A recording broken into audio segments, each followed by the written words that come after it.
fim de jogo pelo Campeonato Brasileiro, Flamengo e Bahia se enfrentando no Maracanã. O Flamengo aí que teve uma semana sem jogo, então cheia de treinos, o que acabou gerando uma expectativa em como a gente veria o time hoje praticamente completo, só com a ausência do Arão e o João Gomes no lugar dele, como já aconteceu no último jogo.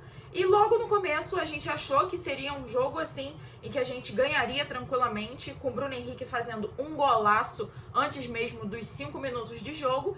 E logo depois a polêmica do jogo, a expulsão do Gabigol, que até agora eu particularmente acho de um exagero absurdo o fato do jogador ter falado um palavrão no começo do jogo. Ele estava distante do juiz. Em momento nenhum a gente consegue ver alguma imagem das transmissões apontando que o Gabigol falou direcionado para o juiz, que estava longe dele e de costas no momento que o Gabigol caiu.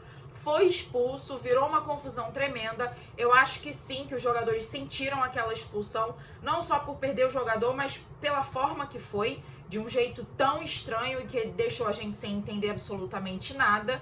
Mas ainda assim a gente conseguiu ser superior no primeiro tempo e fizemos o segundo gol com o Isla, depois também de uma segunda jogada do Bruno Henrique, que no primeiro tempo para mim foi o melhor da partida.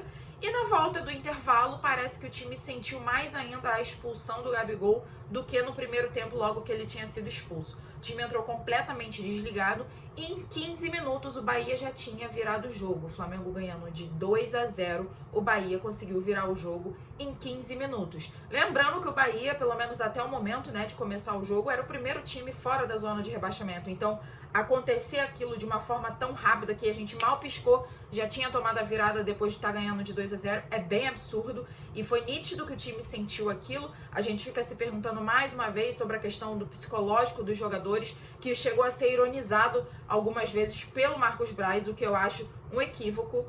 E aí que bateu o desespero, o Rogério Ceni foi começar a mexer no time, fez substituições que por mim já deveriam ter sido feitas até antes, como a entrada do Pedro, mas eu não entendo a saída do Arrascaeta. Everton Ribeiro, para mim, era um dos piores do time no jogo de hoje e vem sendo isso já há alguns jogos. E por mim, ele deveria ter saído antes do Arrascaeta para a entrada do Pedro, mas depois eu acho que ele começou a ver a besteira que ele fez, porque ele também tirou o Isla, acabou depois tendo que tirar o Everton também. Então jogadores como o Pedro, que já tinha entrado, também entrou o Mateuzinho, entrou o Diego e logo depois entrou o Vitinho também. Então a gente teve essas mudanças importantes no segundo tempo, que embora no começo tenha parecido que tenha ficado uma bagunça, a gente conseguiu empatar o jogo com um gol do Pedro, como sempre, queixada, e logo depois, já no finalzinho do jogo, Vitinho fez o gol da virada do Flamengo depois de um passe absurdo do Pedro, que pra mim é um jogador importantíssimo e que graças a Deus vai continuar com a gente aí por um bom tempo, já que ele foi comprado pelo Flamengo. E a gente virou um jogo maluco, que não era necessário esse sufoco todo, até porque a gente estava jogando contra um time que tá brigando para não ser rebaixado,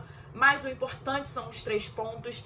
Eu já estava praticamente com o discurso pronto para vir aqui pra gente questionar a arbitragem, questionar os critérios da arbitragem, porque o Gabigol sendo expulso da forma que foi, enquanto tem jogador de outros times que dá soco na cara do adversário, que dá uma chave de braço, não recebe cartão, não é punido, não acontece nada.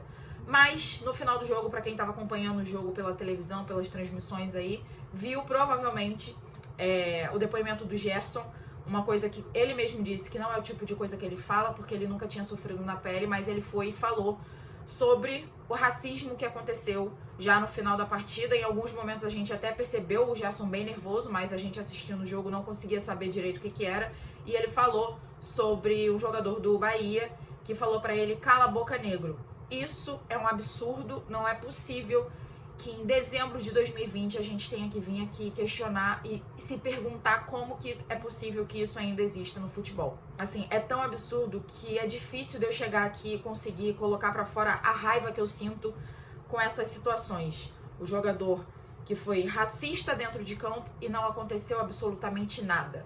Ele questionou isso dentro de campo, não é à toa que a gente viu o Gerson nervoso já na reta final da partida e não aconteceu absolutamente nada. É como se dessem o aval de que racismo pode, mas falar um palavrão como aconteceu com o Gabigol não pode.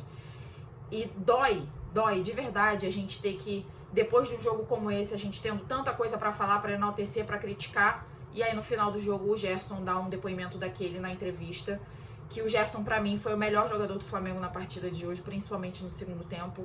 E pra mim é um absurdo que isso aconteça. Eu não queria ter que falar sobre isso, mas é inevitável e a gente tem que falar sim quando essas coisas acontecem, porque é inadmissível. É inadmissível. Eu espero nunca mais ter que vir aqui falar sobre isso, sendo acontecendo com um jogador do Flamengo ou de qualquer outro time, porque é uma coisa que me incomoda muito. Eu fico inconformada que isso exista, assim, não entra na minha cabeça esse tipo de comentário e é difícil de falar. Eu espero que todas as providências corretas sejam tomadas contra o jogador que se referiu ao Gerson dessa maneira, fez esse comentário durante o jogo, e que ele seja punido, sim, severamente, porque racismo é crime. Que isso não seja passado em branco e vá pra cima deles, Mengão.